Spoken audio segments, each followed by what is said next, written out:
well, why do we need to train soldiers on how to operate drones? By the time Western military forces are engaged, we are going to have AI equipped, drones that do the flying and the fighting, and we don't need a human operator. I'm incredibly skeptical of that opinion. AI in Action, Halldale's podcast series, which looks at how civil aviation, military, and other safety-critical industries are adopting AI in training. Hello, everyone. My name is Andy Fawkes. I'm the special correspondent at Halldale. We've been running nearly a year now, AI in Action, but this month we're pivoting to drone warfare, training and simulation with respect to drone warfare, a hugely important topic. And we've got two excellent speakers today who can help us sort of navigate this world. I wouldn't say it's a new world. It's been going on for quite some time. In no particular order, we've got Martin Carr, who's the Managing Director of Applied Virtual Simulation, and Hans Lindgren, who's the Head of Business Development at Saab Training and Simulation.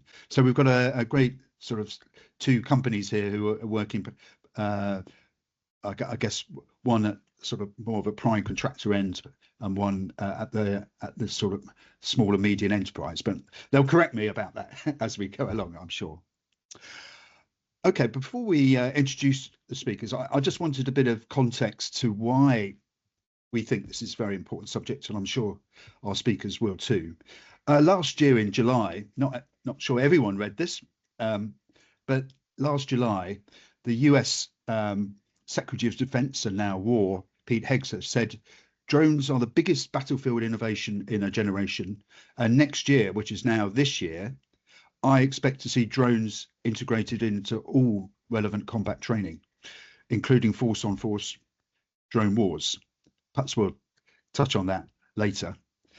In January, so last month, the Ukrainian Ministry of Defense claimed in their Army of Drones event that they had targeted 820,000 targets, Russian targets, through video verified drone attacks, of which 240 million, so that's nearly 250,000, were Russian soldiers killed or critically wounded, together with 62,000 light vehicles and 29,000 heavy vehicles. Also last month, it was reported the Russians currently have, so this is on the Russian side, have 80,000 trained drone operators. And they plan to double this to 165,000 this year, 165,000, and over 200,000 by 2030. So just to give you some context to what we're talking about today, and hopefully that's helpful to everyone. But without further ado, can I just start maybe with you both sort of introducing yourselves and saying what your role is in terms of the company and what you're doing with drones. If you Yeah, thank you, Andrew. Thank you for having us today as this important topic. I have a background in the Swedish Army and still active in the reserve, and today it's more of a training role when we're talking about that part of my role. So I joined Saab almost 25 years back. And at that time, I was training customers worldwide, moved then into the marketing and sales department, and today I'm having the role of being the global head of business development. So that is my current task, meeting customers all over the world. And of course, we do see the change in the environment and in the needs of changing and evolving training, and we do deliver that today, and I guess we will come back to that both as a product but as a service too. Yeah, I think it's interesting seeing how the demand signal, and perhaps we could talk about that from the militaries, whether that is changing as quickly as Mr. Hegseth was wanting. And Martin. Yeah, good morning, Andy. Greetings from the Baltic Sea. Thank you for having me. So my name is Martin Carr. I'm the founder and director of Applied Virtual Simulation. We're a simulation training technology SME based out of Australia. We deliver enterprise simulation to the Australian Army, as well as design and build simulation-based training systems, principally for land domain, to the Australian Army and to other militaries around the world.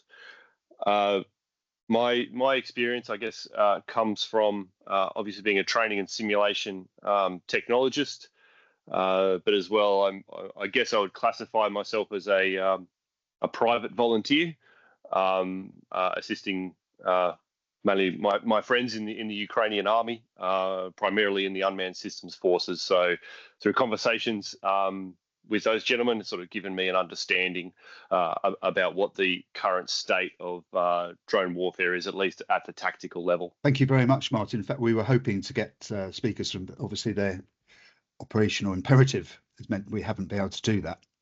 I mean, Martin, could you, while we're on that subject of Ukraine, obviously that's the sort of where it's all happening, but it's not exclusively, but mostly. When we're talking about training for drone warfare, what are the principal sort of drones that you're working with for training? Yes, well, I think there's many different ways to classify drones. Obviously, that is a wide spectrum of different weapon systems. I think it might be helpful in this conversation if we use the terms tactical, operational, and strategic. Tactical drones, we're talking principally small UAS, multi-rotors, fixed wing, and the like that perform those tactical battlefield tasks. They're, I guess, what I'm most familiar with. And then you sort of have the operational level. We're seeing more fixed wings, long-range fiber optic, things that can fly beyond the zero line, which is 40 kilometers deep, depending on the operational area, and strike, logistics, supply points, command posts, opposing drone teams, things of that nature. And then you've got the strategic strike into Russia, targeting their key infrastructure. And so I have no insights to share about what those gentlemen get up to, but I think the footage speaks for itself about the type of drones they're operating. And what are you focused on, the tactical and operational? Is that correct? Yeah. Yes, definitely. I mean, that's obviously the place that has the most need, not only in Ukraine but also for Western militaries.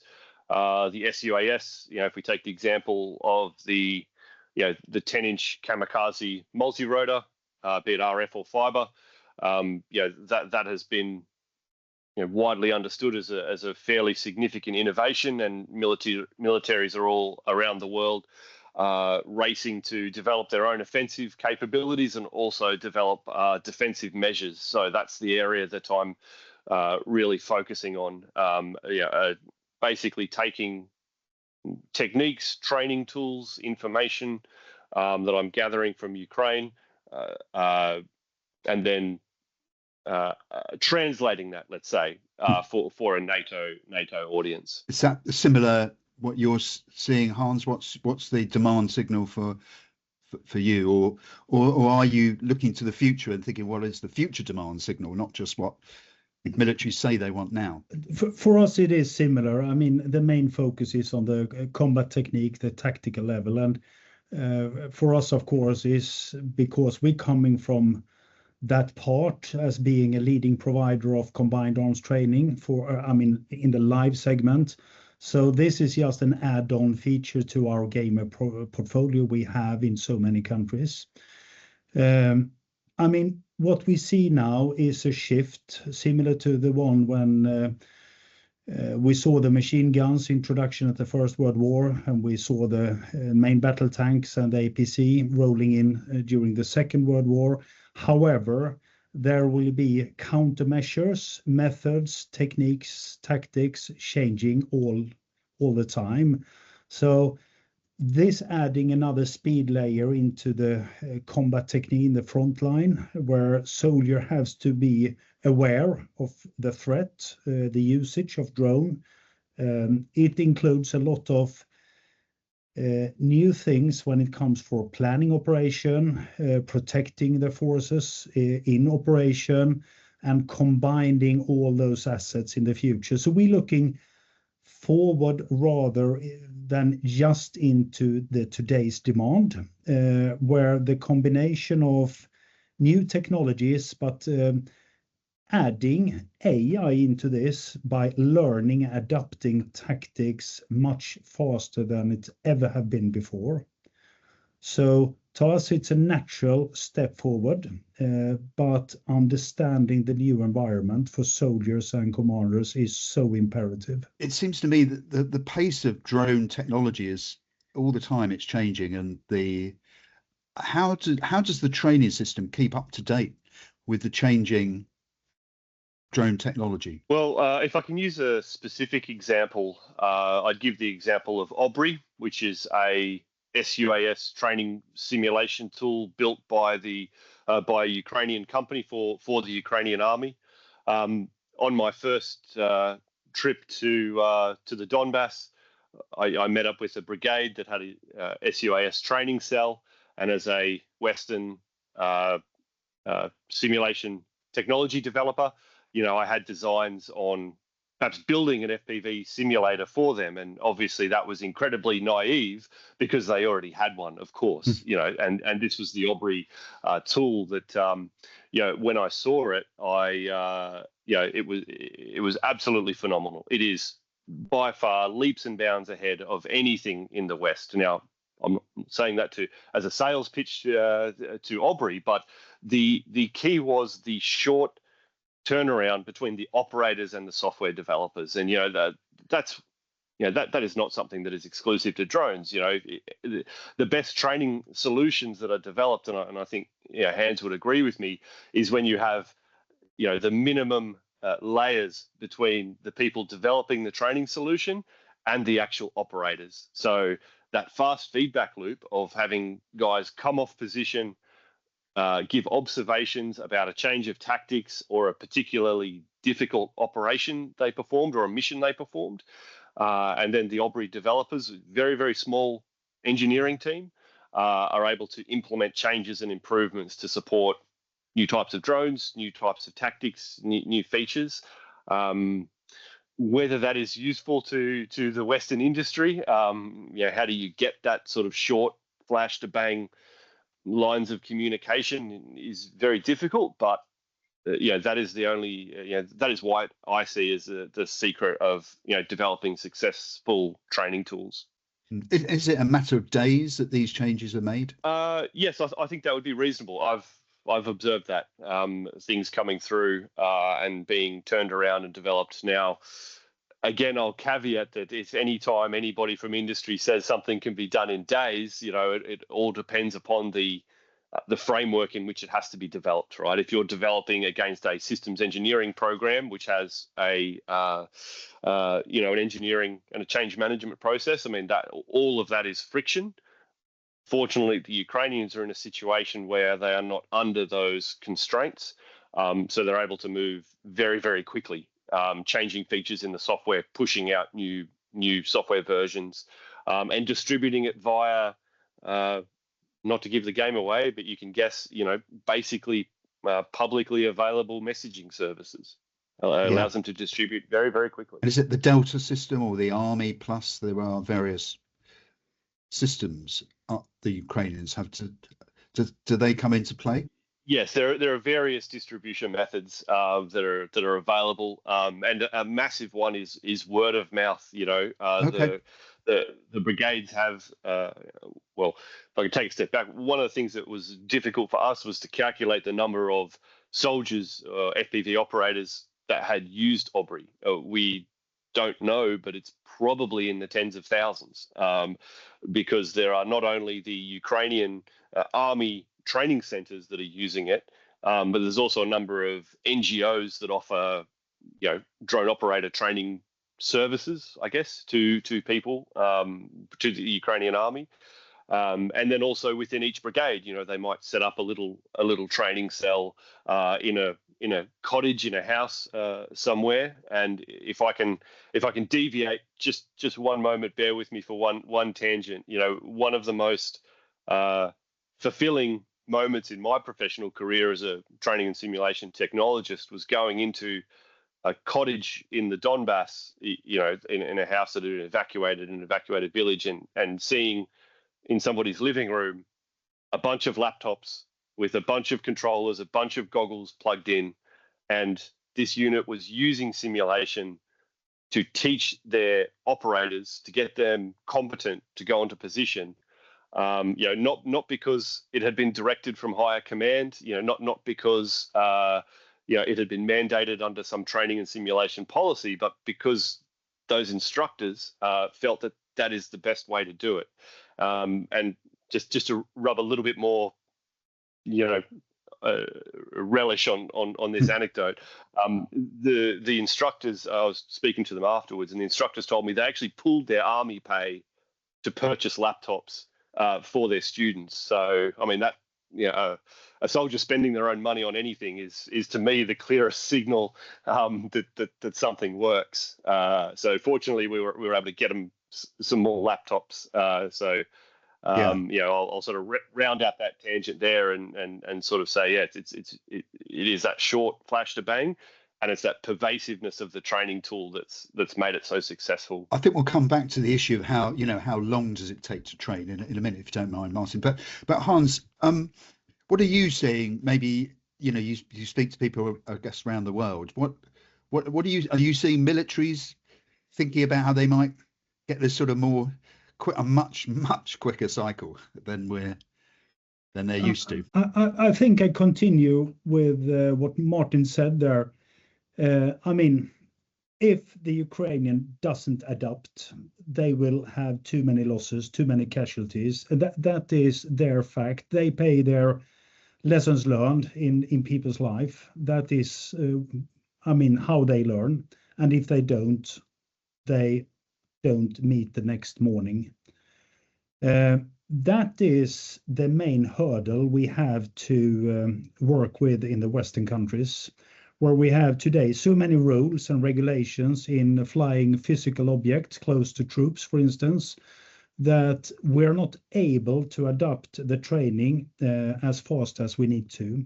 So, and I mean, in peacetime, we can never at any time accept that soldiers during training are wounded or we have severe casualties, worst case.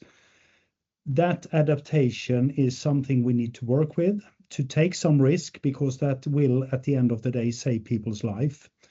That is my observation. That is sometimes what army officers talking about as well when they see movies from how the Ukrainian train their people. How can they circumnavigate those rules and regulation? But to be honest, they have to. So I fully agree with Martin. They are innovative in the front line. They have to, and that is what we really have to work with in the Western countries in general, rules and regulations. I mean, Saab, I think I've seen a Saab drone that can fly over live training exercises. Are you still having issues with getting that in the air? No, but we can fly it. It's the same technology, the same drone you see in Ukraine, but there are so many in each country. There are so many rules and regulations in terms of how close you could get to troops during training. You need to have the drone under full control, visibility to it from the operator.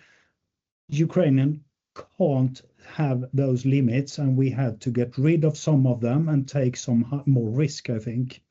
That is my observation, my personal observation. And presumably you need to then fill the air with your drones as well. Yeah.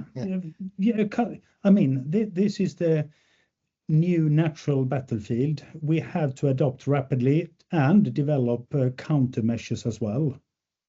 Training is pre-operational experience, the pre-operational experience you can get, and you need to be very close to the operation, otherwise you won't survive. I was going to add, in addition to the safety factor, which I think Hans puts it well. I mean, that is the key consideration for Western military's training, but in addition to the safety aspects, there's also the fact that you can't operate throughout the entire electromagnetic spectrum in a Western country in peacetime.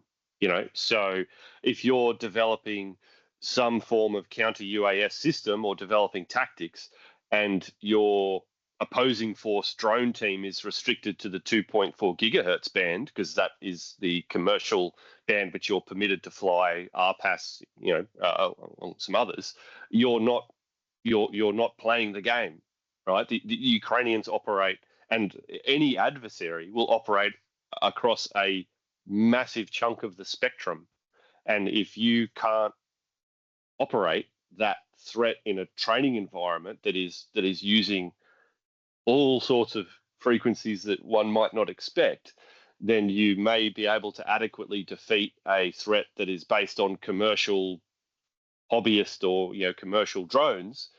But then something's going to come at you on operations which your detectors aren't prepared to detect and your jammers aren't prepared to jam. So in addition to the safety, I would say it's the electromagnetic access to the entire spectrum, because it is available when the battle starts. And that's not a new problem, right? Saab classic Gripen, has a lot of EW tricks that you perhaps can't use those in under civilian peacetime conditions. Does this mean, Martin, that simulation maybe plays a bigger role, that you can only really train some of this stuff in simulation? And what are you seeing in terms of the sort of balance between live training and training using your simulation systems? Yeah, well, obviously as a simulation technologist, I'm going to talk my own book and say that yes, simulation is the answer. But I really think that it is, and for the reason that Hans said, safety is important, regulation is important. To these systems are potentially dangerous. Even small drones operating beyond line of sight, which they have to if you're going to create a credible counterforce threat. They're going to crash. They're going to cause fires in your training area. They're potentially going to injure soldiers. There are legitimate safety concerns with operating drones in large numbers in training areas.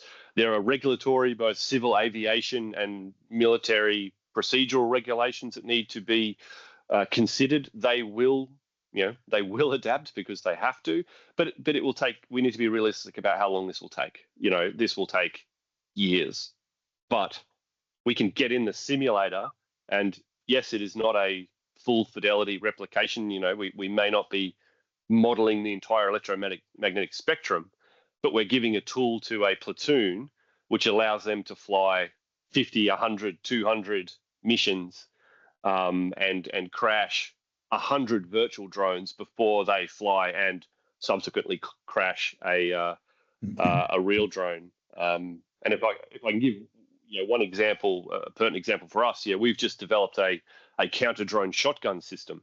The shotgun is demonstrated to be pretty much the second line of defense against the second and only line of defense against SUAS for dismounted troops on the battlefield. First one is don't get seen. Second one is shotgun. In my opinion, there's nothing else. How do we train as soldiers on firing live fire shotguns on a training area? We need a 360-degree range, high, low, medium, fast-moving targets, things like that. It'll need to happen, but Hans could probably give his perspective about the European case. But being an Australian, I would say that's at least a year of regulatory and doctrinal and safety work that needs to be done in the background before the first live shot is fired. Just for our listeners, could you give us Martin, how long does it take to train a drone pilot?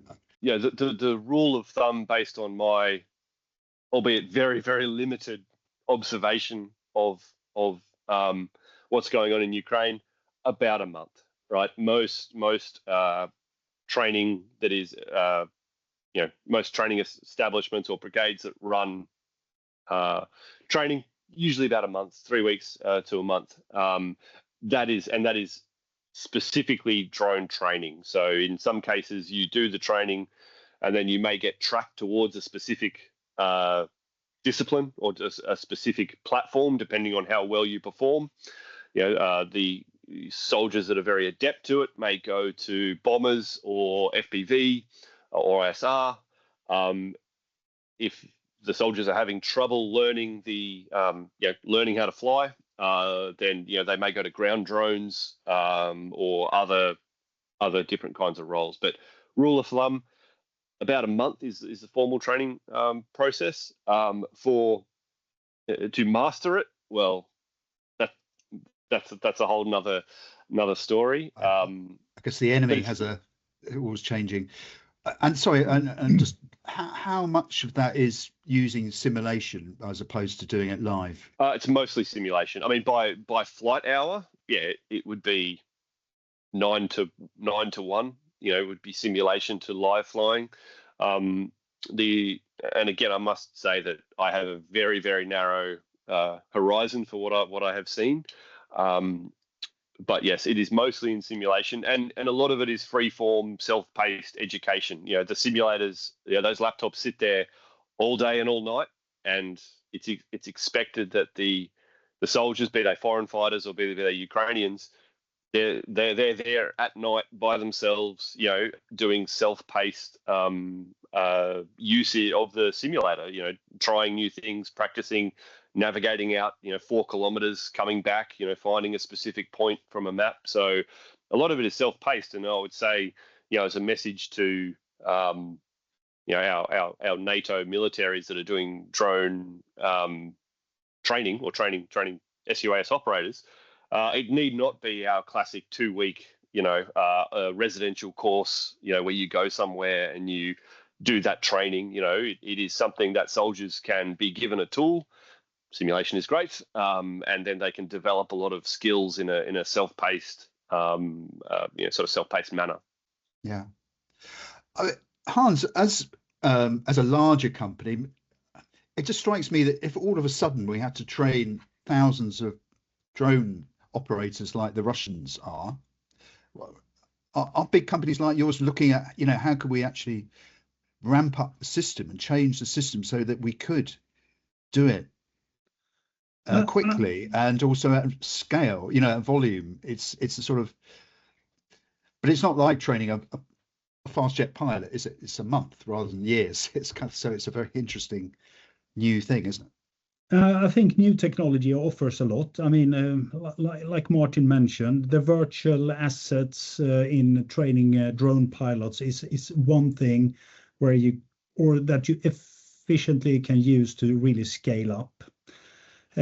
We should not look at this war as the war. I mean, at the moment, we have a frozen front line. There is no maneuver anymore, but there will come a countermeasure. So long term, we need to see this combined arms maneuver coming back, where drones will be one asset, the counter drones and the countermeasure will be something else, where we in the Western world need to look at reinsert the maneuver at the battlefield. I mean, a frozen front line where you have the trenches today, where you use drones for certain tactics, mainly to counter Russian attacks. I mean, it's the most lethal weapon at the front line today. What I would like to see is, talking about the commanders as well. I mean, how to use all the combined arms asset in the most efficient way, where live training will be used for creating creative commanders, operators that really understand what they should do most efficiently, where they use their strength against the opposing force to reinsert the operation or the maneuver into the operation once again. So with virtual, you can really scale up. That is a technology, but you have to look at the larger picture as well, where live training, where you have all the combined arms assets, where drones is one thing very important, and the countermeasures against them as well. I mean, inserting or understanding how important creativity and adaptability is on the battlefield today is what we have to bring forward. And I'm really impressed about how the Ukrainian armed forces have implemented lessons learned process into operation. That is what really impresses me.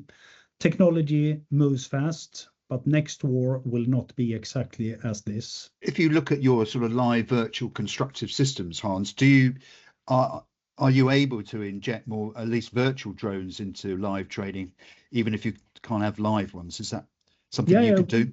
We do both already today. We call that blending this virtual technology into live. So we bring them all together in a mixed reality, if you call it, or blending the virtual technology into the live domain. So we already do that, but I wouldn't say that the larger training program have really come up with this in the procurement yet. It's starting off now. Kind of worries me. It's a bit slow. We had to face the Russian army.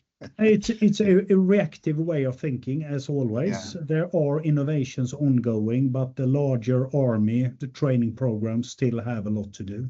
I was reading the Wall Street Journal, I think it was Friday, said that hopefully things have improved, but last May, 10 Ukrainian drone operators were able to really completely disrupt some UK forces.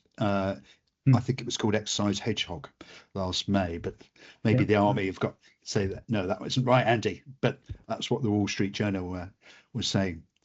What I mean, Martin, I mean, the sort of talk of swarms and AI, without being too futuristic, but I've been reading AI is now becoming more part of getting into drones themselves. Are you seeing that at all? And what do you, even if it's not this year, it could be next year, what do you think about that side of it? Again, I spin off on another tangential anecdote, but I brought some of my friends, I guess I'm not quite sure what to call them, comrades, friends, from the Ukrainian army, foreigners, to a innovation conference in the Netherlands late last year, Purple Nectar, and they were two Dutch gentlemen who had fought for the Ukrainian army in the Battle of Pokrovsk last summer. That was the most intense drone warfare of last year, and they fought their way through it as operators. They gave a talk on their experiences last summer and to a pretty rather engaged room of Dutch industry and military, and the question was asked at the end, how many AI equipped drones are you guys operating, and how much are you using it? And the answer was, they just could have said none. We are not using AI drones, and so if you ask any soldier in Ukraine, they will say no, we don't use this. It does not work. We use our tried and true methods. But not to come off as completely dismissive of AI, but I think AI is a little bit of it's not a particularly useful term, I find. I find it's probably analogous to saying something like aviation. Right? What can aviation do? Aviation can do this, and aviation can move hundreds of people across a continent. Aviation can take off and land from a car park. So I'd say, what kind of AI are we talking about here? Are we talking about machine vision? Are we talking about neural networks? Are we talking about large language models? So I find that all of these different aspects can be sort of bundled together in this term AI, because certainly the underlying technologies like machine vision, pattern recognition, those are being used on a daily basis. They over are there. Okay, yeah. So I think that's what I would mean. So the sort of algorithmic targeting of humans. It's very Is that so? You do have, yes. So if this is a particular use case. Okay, so we're using machine vision to detect, do pattern recognition, to basically lock onto a target, to fly an FPV to hit a target, right? That's, if we take that use case, generally not viewed as very effective, or performs very well. And that technology, when it's employed in the battlefield, still require, that's only taking about 5 or 10% of the job off the human drone operator. So it is very much an adjunct to the operator's job, rather than a wholesale replacement of the need for skilled human operators. And I think that's, I would certainly push back on, and I'm not accusing you, Andy. You've got a much more sophisticated view, but the concept that, oh no, the drones are going to be AI. We won't need to train thousands of operators. Obviously, noting the point that Hands-Made Ukraine is a different war with different needs, but I've heard some comments out in the ether. Well, why do we need to train soldiers on how to operate drones? By the time Western military forces are engaged, we are going to have AI equipped, drones that do the flying and the fighting, and we don't need a human operator. I'm incredibly skeptical of that opinion. No, thank you. I wouldn't say I'm sophisticated. Maybe I've seen too many videos from China with swarming drones. I think it's kind of super scary things that you see. I think that was what I was. So, really not sophisticated at all. How, and indeed, I mean, how in live training, Hans, do you? I mean, it's a kind of curious, isn't it? Is it training? Is it exercising? Is it the real thing? What do you have a view on how technology may progress in this area? Yeah, I mean, we have already initiated a huge investment in utilizing AI as a part of the tool for understanding all the data that coming in from the live training events. So we're launching actually a product this quarter to the market. We have demonstrated it at ITSEC this year. So the foundation is there already by having our portfolio in so many customers, where we gather a lot of data, but the data is not fully utilized, if I would say so.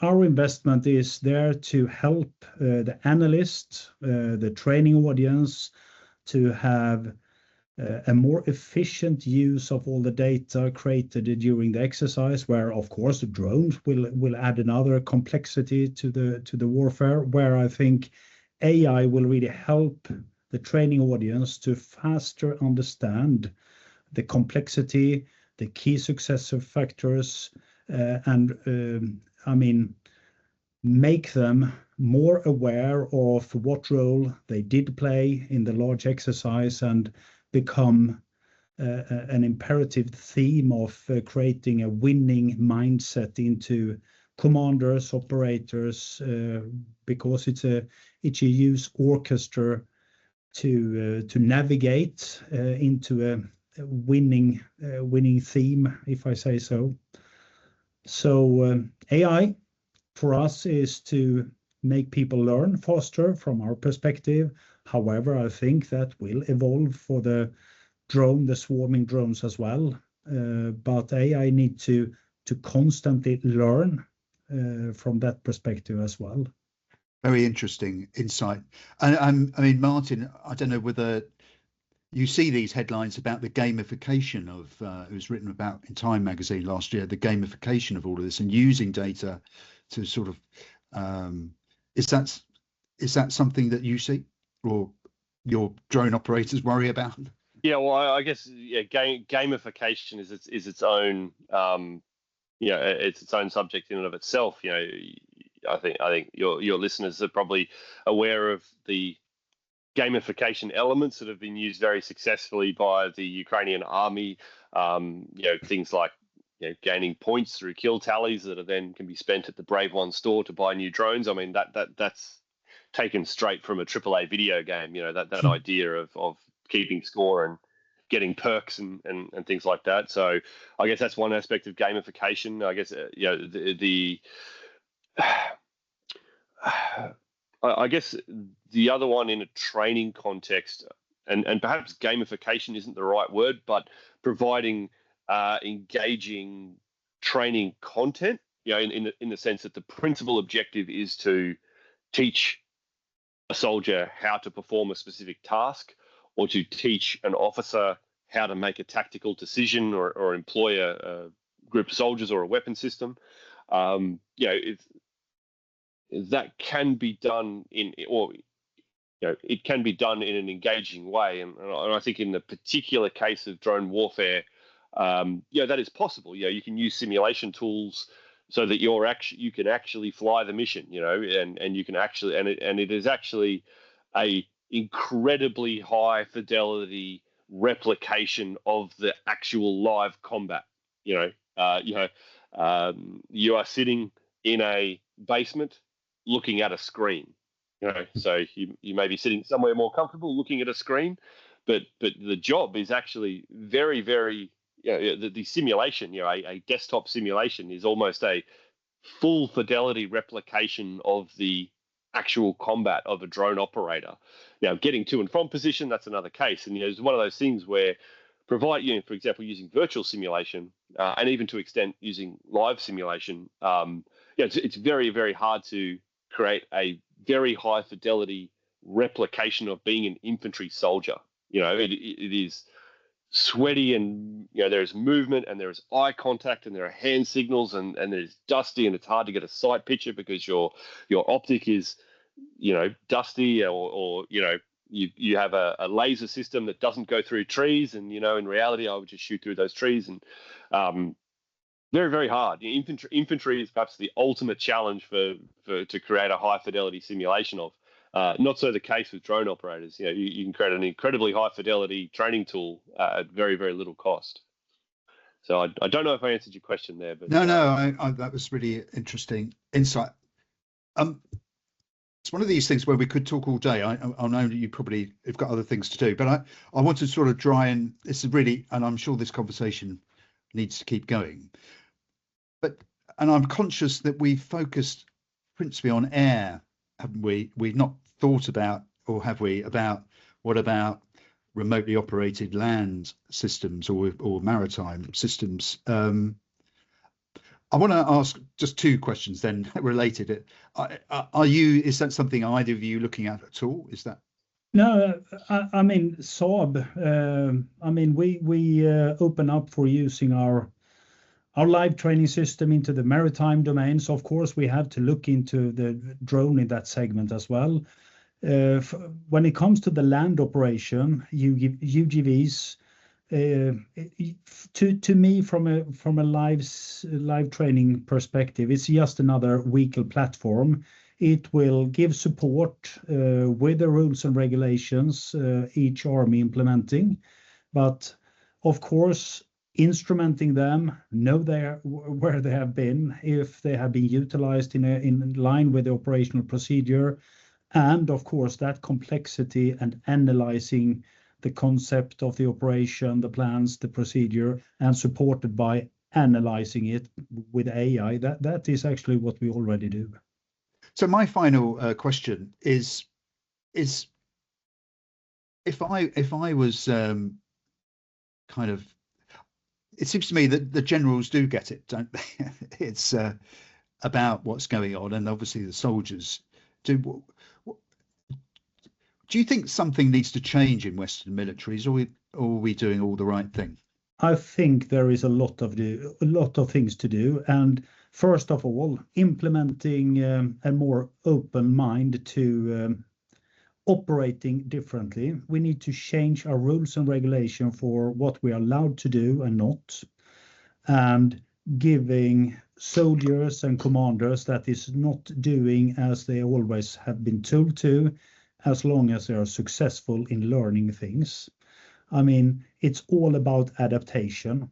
You need to rather learn the adaptation process, because the war you train for will not be the war you will fight.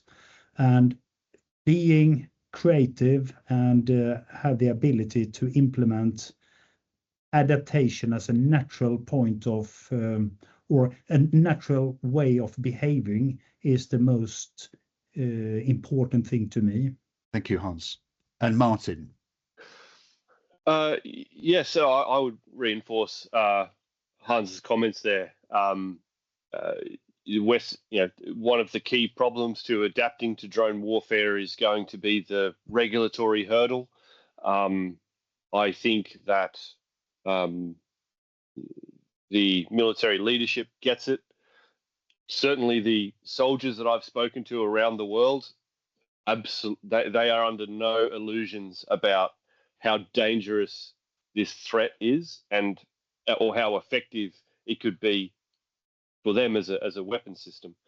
And one of my side areas of interest is looking at how SUAS can be used in jungle warfare. So I've been tracking the Thai-Cambodia conflict, use of ISR drones in Papua New Guinea, things of that nature, and it seems like they work pretty well in the jungle as well. So I think we must be, yes, I would caution not to overcorrect on the idea that the next war will be different to Ukraine. But I think the lethality of the SUAS weapon system will be quite acute, regardless of the area of operations and the nature of the threat. I mean, it is so pernicious. It is so, SUAS, they are so hard to control through conventional arms control measures. They are off-the-shelf items that can be shipped all over the world. So we should expect expect an SUAS threat across the entire spectrum of warfare, from peacekeeping and aid to the civil power through to high-intensity warfare. I think there will be an SUAS threat, the nature of which change. But I'm quite convinced that there are courageous leaders within the Western militaries, within the training commands, that know that we need to overcome this principally regulatory hurdles to enable realistic, contemporary, credible training, be it live within the live, virtual, or constructive simulation domains. I worry, though, that what are people going to do waiting for the law to change? The law takes a long time. They still need to train, don't they? So I'll leave you with that thought. Yep. Thank you very much, gentlemen. That was a really wide-ranging and really important discussion we've just had. So thank you very much for both of your perspectives. This issue is, as Martin has just said, is not going to go away, and it is truly global. And I think Hans's point about adaptation is very much how we all adapt to this new world is extremely important. So thank you, gentlemen.